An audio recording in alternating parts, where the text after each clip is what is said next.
Hello, fourth grade. Mrs. McCoy here, back with reading Bunnicula. So we just finished reading that the tomato mysteriously appeared white. Now, boys and girls, we know that tomatoes are red, so I wonder what happened to make it turn white. And as we left off with the chapter, we learned that Chester was going to start reading a book called The Mark of the Vampire. So let's see what goes on. Oh, and boys and girls, I wanted to let you know my puppy Winston is sitting right next to me. So if you hear some weird noises, it is not me, it is him. And he might start barking at my neighbor because my neighbor's out working in his yard and Winston likes to just bark at him. So anyway, sit back, relax, and enjoy. Bunnicula, A Rabbit Tale of Mystery by Deborah and James Howe. Chapter 4, A Cat Prepares. I almost didn't make it to my meeting with Chester that night. Toby had a feast in his room. It was Friday night, and on Friday nights, Toby gets to stay up and read as late as he wants to. So, of course, he needs lots of food to keep up his strength. Good food like cheese crackers, chocolate cupcakes, my very favorite, the kind with cream in the middle, pretzels and peanut butter sandwich. Says, the last I cannot abide because my mouth always gets stuck. Chocolate cupcakes with cream in the center, however, are another story. This particular evening, I stationed myself on Toby's stomach. Usually, I'm a little more subtle. But having missed out on the bacon at breakfast, I was not about to take any chances on the chocolate cupcakes with cream in the center. Toby knew what I was after, but sometimes he thinks he's funny, and he plays little games with me. Hi, Harold. Bet you'd like a peanut butter sandwich, wouldn't you? Here, you have this one that's left over from yesterday, while I eat this boring old chocolate cupcake, which is nice and fresh and has cream in the middle. Okay, Harold? Ha, ha. My sides are splitting. What's the matter? Don't you want the peanut butter sandwich? All right, I'll put it away for another night.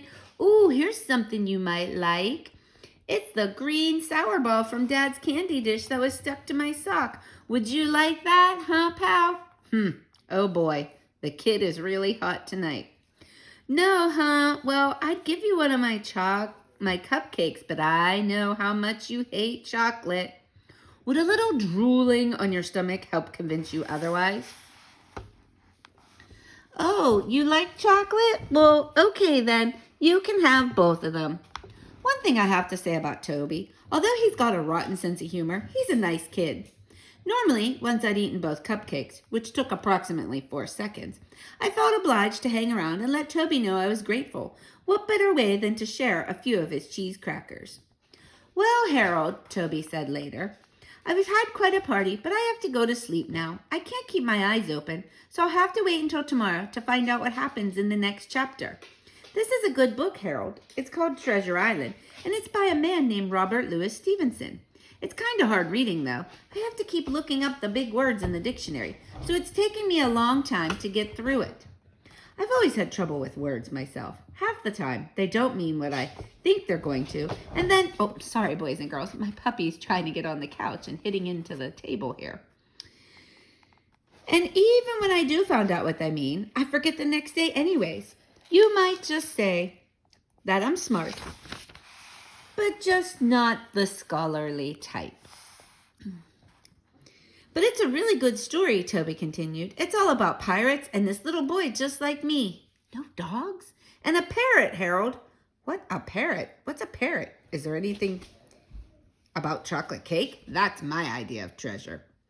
Well, good night, Harold. If you're going to sleep here, you'll have to get off my stomach because it's a little full right now. Good night, Toby.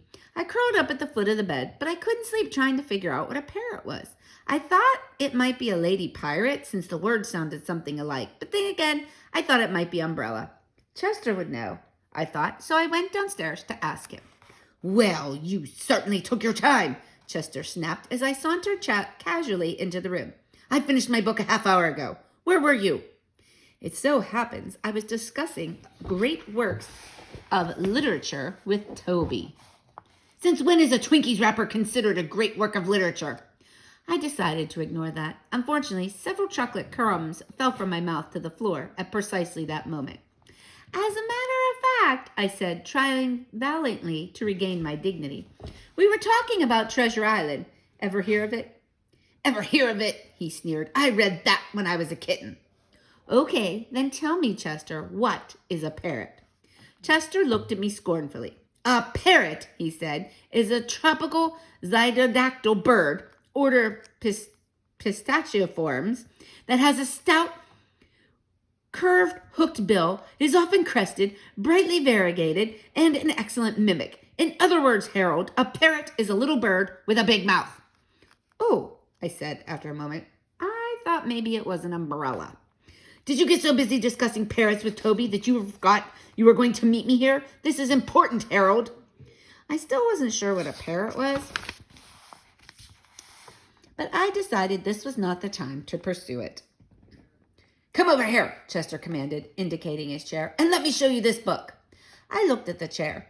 Chester was already sitting on it with a very large book open in front of him. I don't think there's going to be room for both of us, Chester, I said. Oh, come on, you're just wasting time. Just jump up here. I surveyed the scene carefully. I knew I would have to get a running start since there was just a tiny spot left for me, and I would never be able to fit into it if I pulled myself up slowly. Apparently, I was taking too long for Chester's liking. Will you get up here? He hissed. Okay, if that's what you want. I ran and jumped into the chair, landing with a great kerplop. Chester, where are you? I cried. I couldn't see anything but the back of the chair. I'd forgotten to turn myself around. I'm here, you great oaf. I turned my head. What are you doing on the floor? I asked. You knocked me off the chair. Now stay put. I'm coming back up.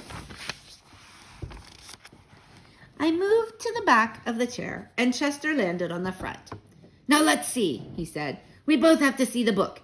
You come over here, and I'll move this way. I don't know if you've ever watched a cat try to decide where to sit. Hold on one second, boys and girls. I have to get my puppy. He's being very naughty and trying to get a cup off the end table. Hold on one second. Get down. Get down. Get down.